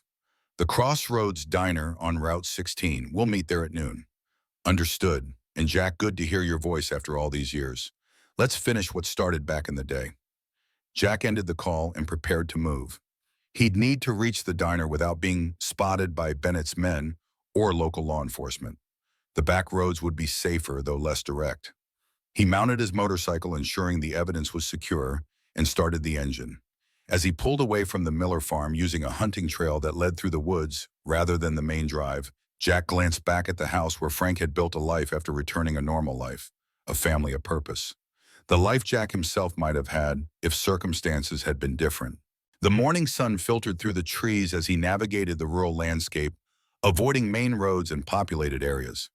His mind worked methodically, planning contingencies, assessing risks. Bennett wouldn't stop with legal maneuvering. Once he realized the extent of the evidence against him, he'd resort to more direct methods. The Millers were in danger, as was anyone connected to the investigation. Jack reached the outskirts of town and abandoned his motorcycle in an old equipment shed on abandoned farmland, another location from Sarah's notes. He continued on foot, using alleys and service passages to approach the diner unseen. The crossroads was busy with the morning breakfast crowd when Jack slipped in through the kitchen entrance. Michael spotted him immediately and ushered him into the office at the back. Margaret was there along with Bill Harmon. They looked up as Jack entered, relief evident on their faces. "We were worried," Margaret said simply. "Bennett's men are watching the diner," Michael reported. "Two plainclothes in a sedan across the street, plus Ray and Vince circling the block every 15 minutes. Jack nodded. "Expected. Bennett knows this is your base of operations." "What's our plan?" Harmon asked. "Sarah's being held without bail and they're looking for you. My FBI contact is on his way with a team. They'll be here at noon." Jack checked his watch. 3 hours. We need to secure ourselves and the evidence until then. Margaret straightened, determination hardening her features. "The diner stays open. Normal operations. If we change routine now, Bennett will know something's happening." "Agreed," Jack said. "Your safety is in visibility right now. Too many witnesses for Bennett to act openly." He removed the external hard drive containing copies of the evidence from his pocket. "This stays with you hidden, but accessible. If anything happens to me before Taylor arrives, give this to him directly." Margaret accepted the drive, securing it in a concealed pocket of her apron. "Where will you be?" "Close but not visible. Bennett's men are watching for me specifically." Michael leaned forward. "What about Mom's safety deposit box? Dad's financial records are still there." Jack considered this. "Bennett will be watching the bank too, but those records would strengthen our case significantly." Harmon cleared his throat. "I might have a solution. My niece works as a teller at Riverdale First National. She's never approved of Bennett's influence in town." Jack nodded thoughtfully. "Can she access the vault?" "No, but she can create a distraction, perhaps help Margaret avoid notice." They formulated a plan. Harmon would contact his niece to arrange assistance while Margaret would visit the bank during the busy lunch hour, when the lobby would be crowded with customers. Jack would monitor from a concealed position nearby, ready to intervene if necessary. "Once we have the bank records, we'll reconvene here to meet Taylor's team," Jack concluded. "Until then, maintain normal operations and stay visible." As they prepared to return to their respective positions, Margaret paused, her hand on Jack's arm. "Frank believed in you. Even after all those years, he never lost faith that if he ever needed you, you'd come." Her eyes held his steadily. He was right. Jack felt something shift inside him, a small piece of the burden he'd carried for decades easing slightly. "I was too late for Frank. I won't be too late for justice." She held his gaze a moment longer. When Frank first came back, he was lost too. Took him years to find his way, but he did because he found people worth finding it for. The simple statement resonated with Jack in ways he couldn't fully articulate. For decades he'd existed rather than lived, drifting from place to place, taking temporary jobs, forming no lasting connections. Frank had found a different path. "Be careful," Margaret added softly. "We've already lost Frank. I don't want Michael to lose anyone else." Jack nodded, understanding the deeper meaning behind her words. He slipped out the back door and made his way to a vantage point in the vacant apartment above the hardware store across the street. From there, he could observe the diner, the street, and the approach to the bank 2 blocks away. The morning passed slowly, tension building as noon approached. Jack watched Bennett's men maintain their surveillance, noting their patterns and communications. They were well coordinated but predictable, a weakness he could exploit if necessary. At 11, Margaret left the diner for her banking errands, a routine task she performed every Friday. Jack tracked her progress toward Riverdale First National, noting that one of Bennett's watchers followed at a discreet distance. The bank was housed in a stately brick building that dated to the 1920s, its architecture reflecting a more prosperous era in Riverdale's history. Margaret entered and joined the line of customers waiting for teller service. Through binoculars, Jack observed the interior activity. Harmon's niece, a young woman at the center teller position, gave a nearly imperceptible nod as Margaret approached her window. After a brief transaction, she directed Margaret to the customer service desk, away from the main lobby and out of sight of the windows where Bennett's man was watching.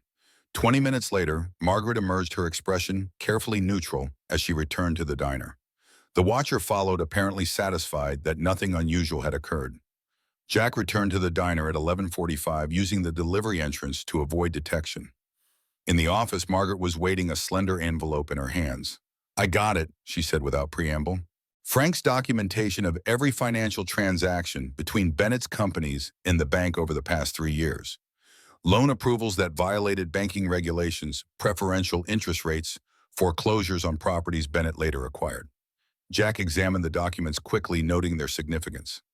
This completes the picture. Evidence of both the illegal trafficking operation and the financial crimes that supported it. Michael entered, tension evident in his posture. Two men just came in, not Bennett's usual guys, suits government types.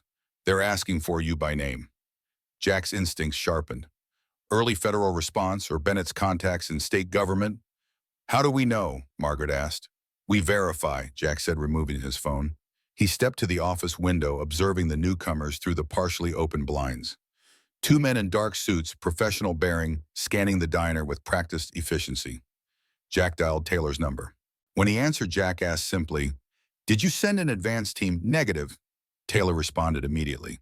"My team is still en route, ETA 30 minutes. No one else has been briefed." Understood. Jack ended the call and turned to the others. Not FBI, likely state police or attorney general's office. Bennett's connections moving against us before federal authorities arrive. What do we do? Michael asked. Jack made a rapid decision. Margaret, take the evidence and go out through the kitchen. Michael, create a distraction in the dining area. I'll handle our visitors. Jack, they could arrest you, Margaret protested. Better me than you with the evidence, he replied firmly. Get to the rendezvous point we discussed. Taylor will meet you there if I'm delayed. Margaret hesitated, then nodded, gathering the documents in the hard drive. She slipped out the back as Michael returned to the dining area. Jack watched through the blinds as Michael approached the men, gesturing emphatically about a problem in the kitchen. When they momentarily turned their attention to him, Jack emerged from the office, moving calmly but purposefully toward the front entrance. One of the men spotted him, eyes widening in recognition. Jack Lawson, State Police, stop right there. Jack paused, assessing options. The diner had nearly a dozen customers, witnesses to whatever happened next. Direct confrontation would endanger civilians and play into Bennett's narrative of Jack as a dangerous fugitive. Gentlemen, he said evenly, I believe we have a misunderstanding. The lead agent advanced, hand moving toward his concealed weapon. There's no misunderstanding. You're wanted for questioning regarding breaking and entering at Bennett mining property. Jack noticed Harmon entering the diner behind the agents, his expression signaling readiness to assist. Jack gave an imperceptible shake of his head, no direct intervention. I'd be happy to answer questions, Jack replied calmly. But I believe federal authorities would be interested in this matter as well. The agent's expression hardened. This is a state investigation. You'll come with us now. Actually, a new voice interjected from the doorway. This is now a federal investigation. Robert Taylor stood in the entrance, flanked by 4 agents and FBI windbreakers.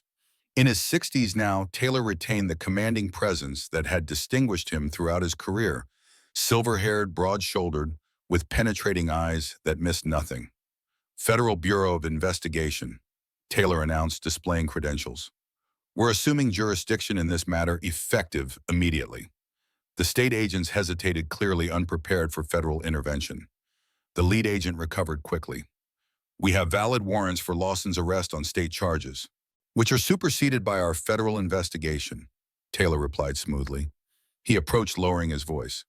I suggest you contact your superiors for guidance. Interference with a federal corruption investigation carries significant penalties, professional and personal. The implied threat was clear. After a tense moment, the state agents retreated, exiting the diner with final warning glances at Jack. Good to see you, old friend, Taylor said, extending his hand, though you seem to have a talent for complicated situations. Jack accepted the handshake. Some things never change. The diner had fallen silent, customers watching the exchange with undisguised interest. Taylor addressed them professionally. Ladies and gentlemen, we apologize for the interruption. This is a federal matter that doesn't concern the general public. Please continue your meals. He gestured for Jack to follow him outside, where additional FBI vehicles were arriving. We need to move quickly. Bennett has connections in the state attorney general's office, but that won't stop him for long. Where's the evidence? Secure with Margaret Miller. She's heading to the rendezvous point now. Taylor nodded approvingly. My team has secured Sarah Thompson's release from county jail. She's being brought to our temporary command center. He studied Jack with professional assessment. You've done good work here, Jack, bringing this all together. Not just me, Jack corrected. Frank and Sarah did the hard part. I'm just finishing what they started. Taylor's expression sobered. And what Bennett and Lawrence tried to bury for decades. We're going to need your full statement on that aspect as well. They moved toward the FBI vehicles, but Jack paused, looking back at the diner where Michael and Harmon stood watching. The Millers need protection. Bennett won't hesitate to eliminate witnesses now that he knows federal authorities are involved. Already arranged, Taylor assured him. We have agents positioned at their farm and the diner. Bennett is under surveillance as we speak. As they prepared to depart, a commotion erupted down the street. A black Suburban was approaching at high speed, followed by two police cruisers with lights flashing. Bennett, Jack recognized immediately, making his move personally. Taylor issued rapid instructions to his team, who took defensive positions as the vehicles screeched to a halt nearby. Maxwell Bennett emerged from the Suburban, his usual polished appearance now showing signs of strain.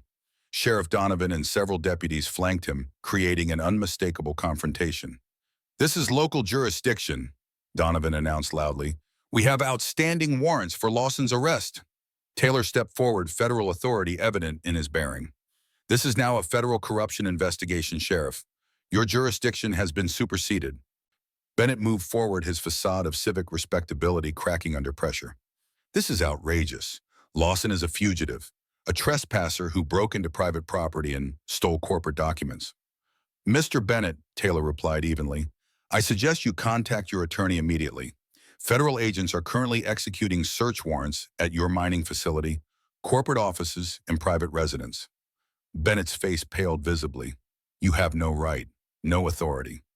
We have evidence of interstate drug trafficking, money laundering, obstruction of justice, and conspiracy spanning decades." Taylor continued implacably. "Your rights will be respected throughout our investigation, but I strongly advise cooperation at this point." A tense standoff ensued. The small-town Main Street transformed into the front line of a decades-old conflict, finally approaching resolution. Locals gathered at a distance, witnessing the unprecedented confrontation between the town's most powerful citizen and federal authorities. Bennett's veneer of civility crumbled completely as he advanced toward Jack, jabbing a finger against his chest. "You should have died in that prison camp, Lawson. You and Frank, both, all of you, should have rotted there." The admission hung in the air, shocking even his own men. Bennett realized his error too late, his face paling as he understood what he'd revealed. The implicit confession of murder wasn't something even his political connections could shield him from. "Mr. Bennett," Taylor said coldly, "you've just added to the charges we'll be filing." Bennett's composure cracked entirely. "This is all based on lies, fabrications by a washed-up veteran with a grudge." He pointed accusingly at Jack. "Lawson has been unstable since his return. Everyone knows it." Jack remained silent, allowing Bennett's increasingly desperate accusations to reveal his panic. Taylor maintained professional detachment, instructing his agents to establish a perimeter as the confrontation escalated. Sheriff Donovan, sensing the shifting balance of power, began to distance himself from Bennett. "Mr. Bennett, perhaps we should consult with the county attorney before proceeding further." Bennett turned on him furiously. "You work for me. You all work for me. I built this town when it was nothing but failing farms and empty storefronts." His unguarded admission hung in the air, damning in its implications of corruption and control.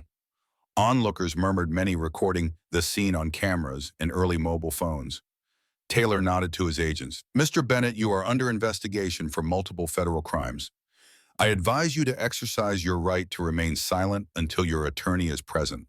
As federal agents moved to secure Bennett, Ray and Vince emerged from the Suburban, hands moving toward concealed weapons. Jack reacted instantly, his combat instincts engaging before conscious thought.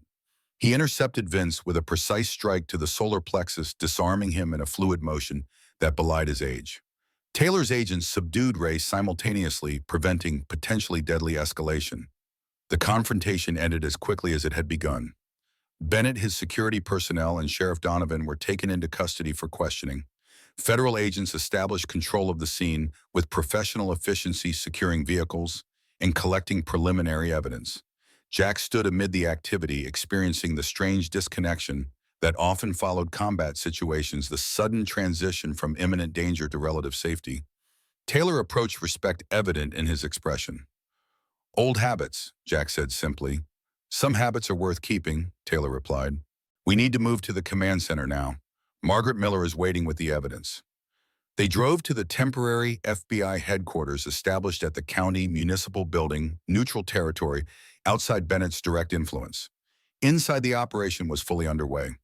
Agents coordinated multiple search teams, processed initial evidence, and prepared for interrogations.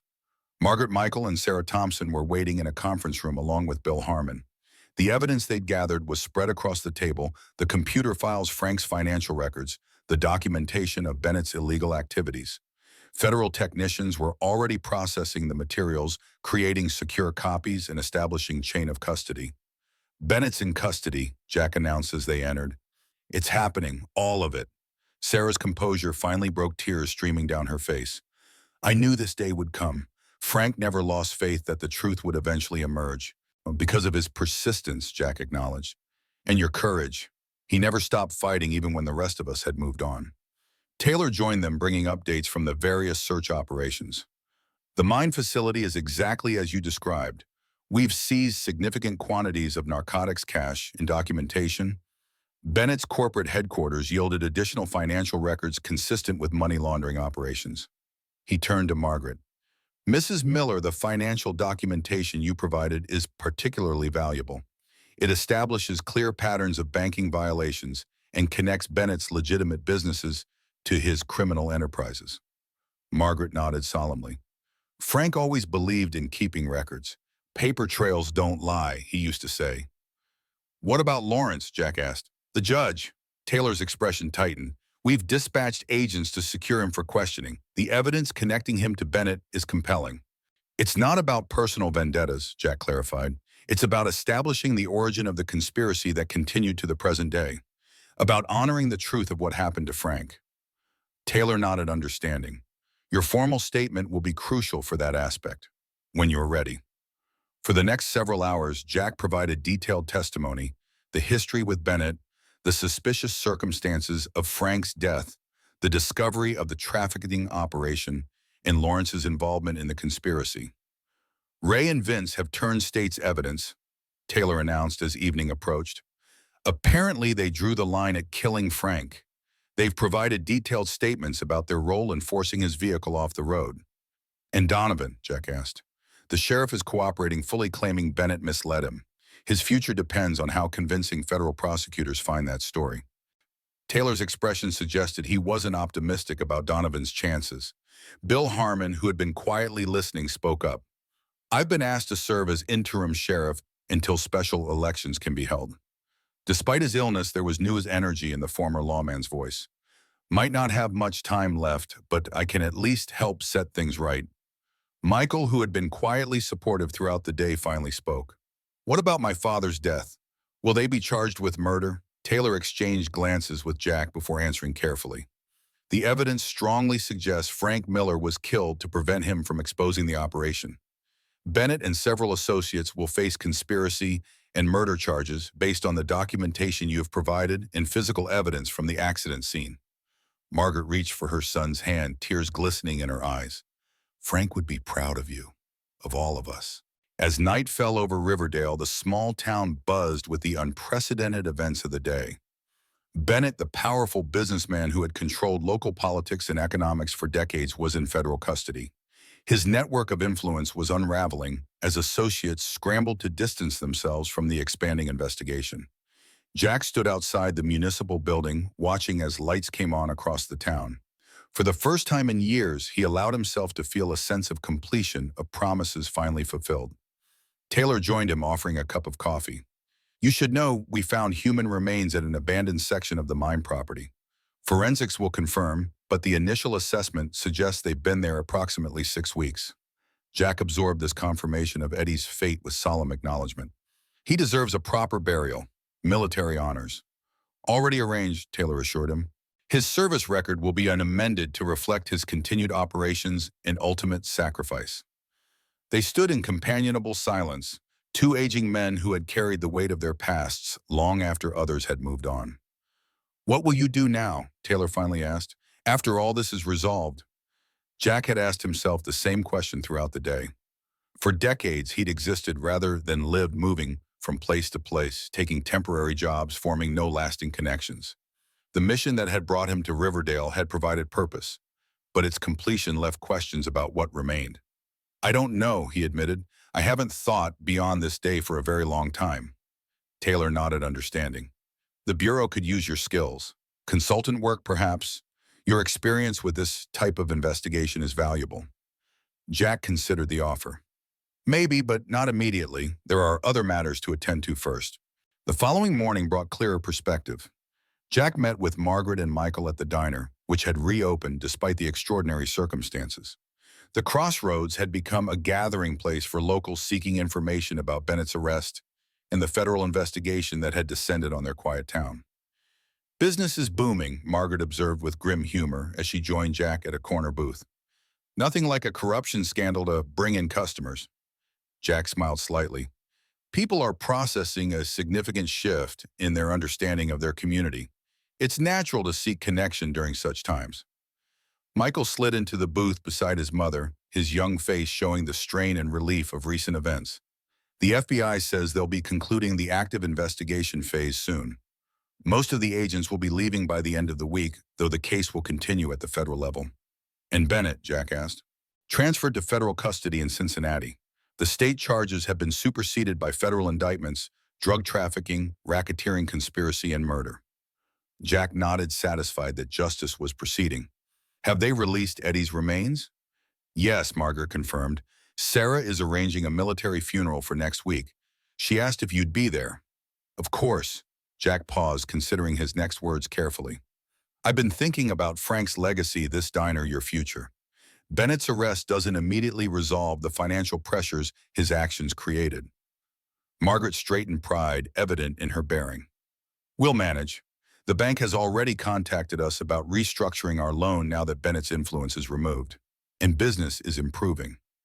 "I'd like to help," Jack said simply. "Not with money, but with work, if you'll have me."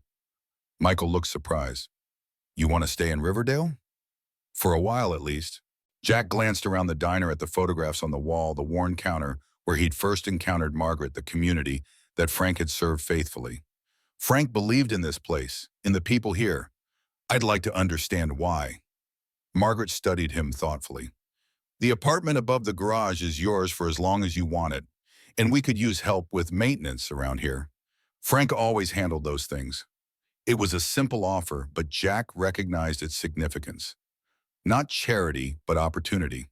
A chance to contribute, to belong somewhere after decades of transience. "Thank you," he said sincerely. "I'd like that." The conversation shifted to practical matters: repairs needed at the diner, preparations for Sarah's return to normal life, Michael's college aspirations, now that the shadow of Bennett's influence had been lifted.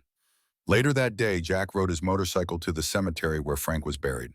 The late afternoon sun cast long shadows across the neatly maintained grounds as he located the simple headstone.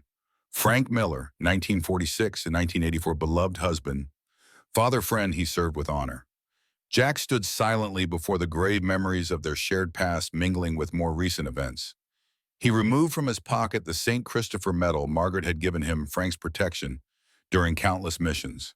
"Mission accomplished, old friend," he said quietly, placing the medal against the headstone. "Eddie's found, Bennett's finished. Your family's safe."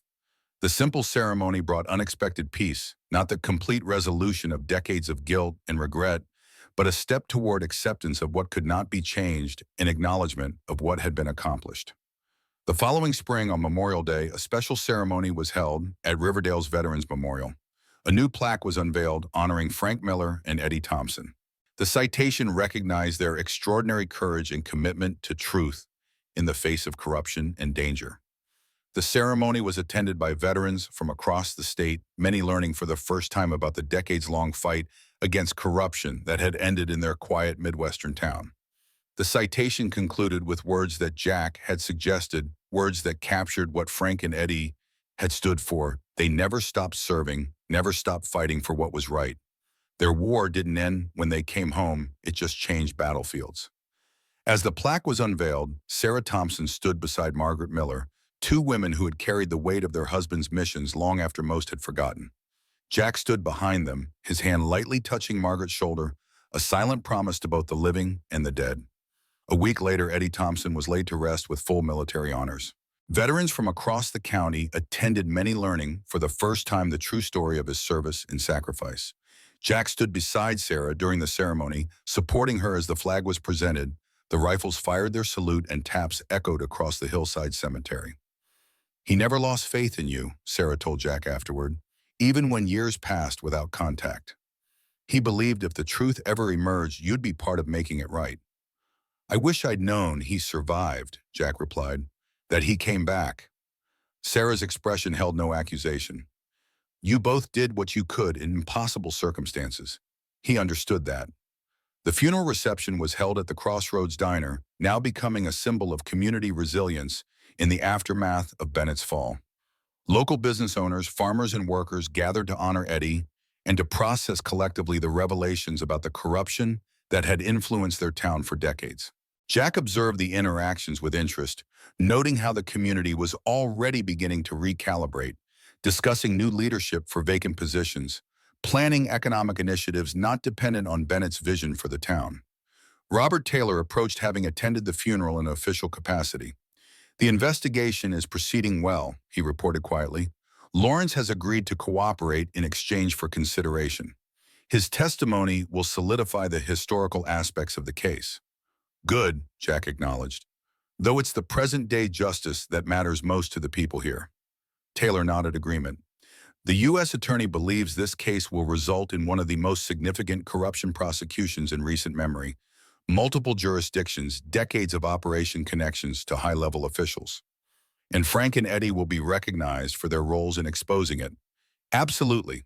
Their persistence and courage were extraordinary." Taylor hesitated, then continued more personally. "The Bureau's offer still stands when you're ready." Jack appreciated the opportunity but remained non-committal. "I have commitments here for now, promises to keep." As summer transitioned to autumn, Riverdale began healing from Bennett's decades of influence. The Interstate Commerce Project was restructured under federal oversight, with modifications to preserve local businesses and farmland. The Crossroads Diner thrived, becoming a symbol of resilience and continuity. Jack settled into a rhythm of work and quiet recovery. He repaired the diner's aging infrastructure, helped Margaret modernize operations, and occasionally provided guidance to Michael as he prepared for engineering studies at the State University.